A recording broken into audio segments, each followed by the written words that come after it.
Well, sadly, this is the last stop on our tour of beta-lactam antibiotics. But traveling through hyperspace ain't like dusting crops. You should be proud of making it this far. Our last beta-lactam planet is home to the Monobactams and Carbapenms.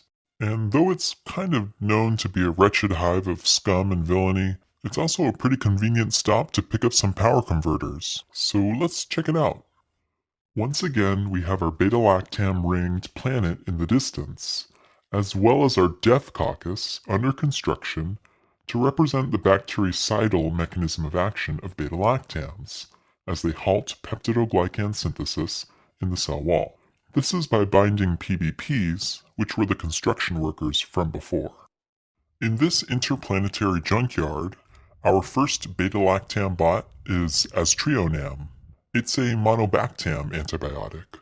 Monobactams consist of a single beta-lactam ring, as represented by our somewhat cute one-eyed repair android. Their spectrum of activity is limited to aerobic gram-negative rods, with no activity against gram-positive bacteria or anaerobes. To convey this, we can see that our monobactam repair bot is using bellows.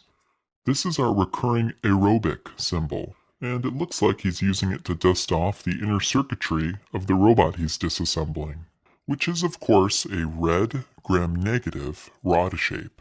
One important aerobic gram-negative rod that monobactams combat is Pseudomonas, and in the center of the repair yard, we see our first customer, that android with the enigmatic smile, resembling of course Mona Lisa, our recurring symbol for Pseudomonas. The gram-negative coverage of Aztrionam is similar to that of a third-generation cephalosporins, and it penetrates well into the CSF. Therefore, it can be used to treat serious infections, such as pneumonia, meningitis, and sepsis caused by susceptible gram-negative pathogens. Take a look at the next inoperable bot in the line waiting for repairs. It has our recurring red meningitis mohawk helmet, a rusty lung-shaped chest plate, and is red all over, our theme for gram-negative, in order to emphasize Aztrionam's ability to treat serious systemic infections caused by gram-negatives. This is especially important in patients who have a history of penicillin anaphylaxis, because there is no immunologic cross-reactivity with monobactams. So this inoperable bot also has some previous damage done by penicillins, as shown by this purple pencil saber still lodged inside of it.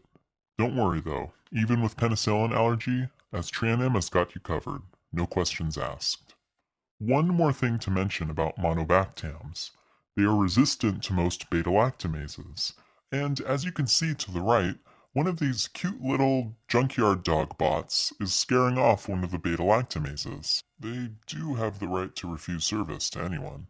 And remember that this ring shape on the gun represents that beta-lactamases are encoded usually by plasmid genes, and it's a gun because they usually cleave beta-lactams.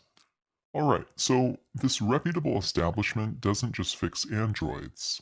On the other side of the lot is Amy's hovercar repair. Let me introduce our last class of beta-lactams, the Carbapenms, examples of which include Doripenem, Ertapenem, Imipenem, and Meropenem. Now these drugs have a broad spectrum with good activity against anaerobes, gram-positives, and gram-negative rods, including Pseudomonas. Our customer with that uncanny resemblance to Mona Lisa symbolizes Pseudomonas coverage from both Carbapenems and Monobactams. To highlight the broad spectrum of action of Carbapenems, we've got this cool prism hood ornament on the front of this funky interstellar cruiser. Notice the broad spectrum rainbow.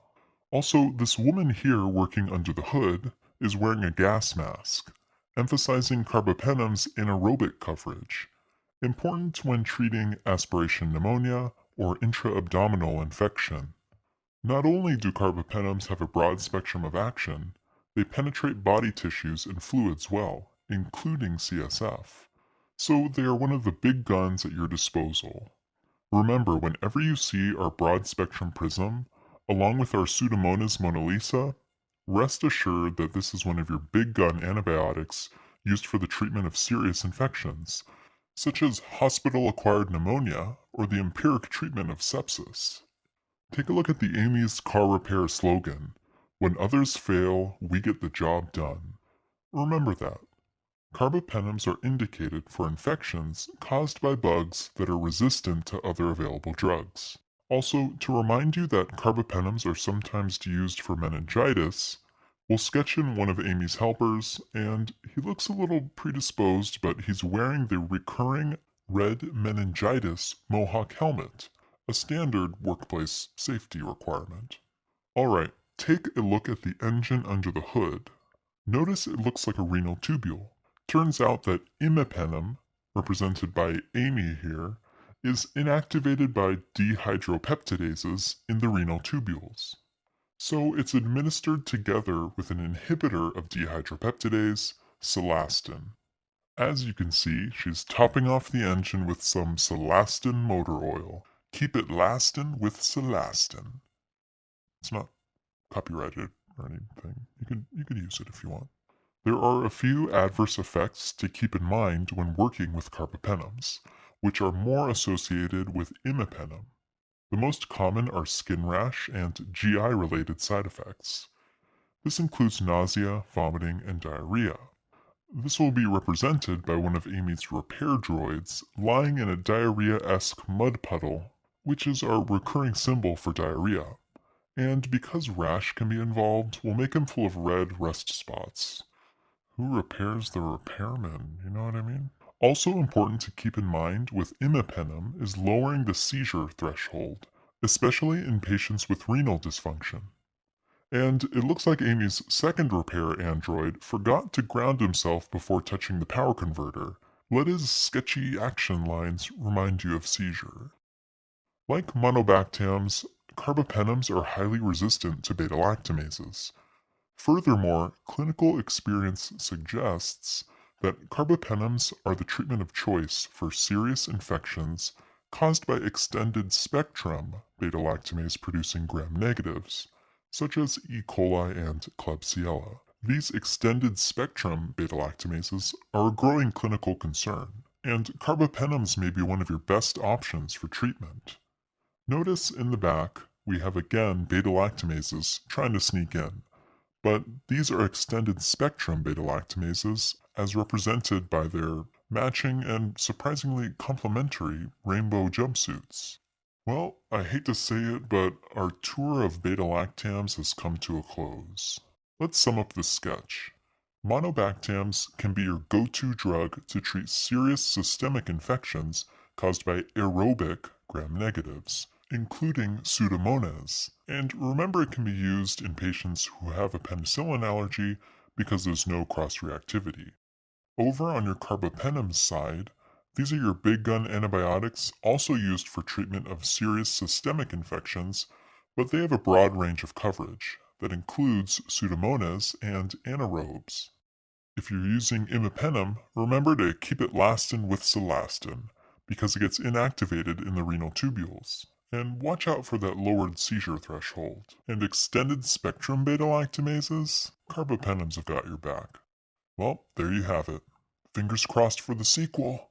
I'm not gonna lie, I'm kind of not ready for this to end. That Amy person, why is she hiding out here where no troopers are allowed? She got some kind of royal relation to Princess Ellen? Are they fading me out? They're fading me out. May the sequels be with you.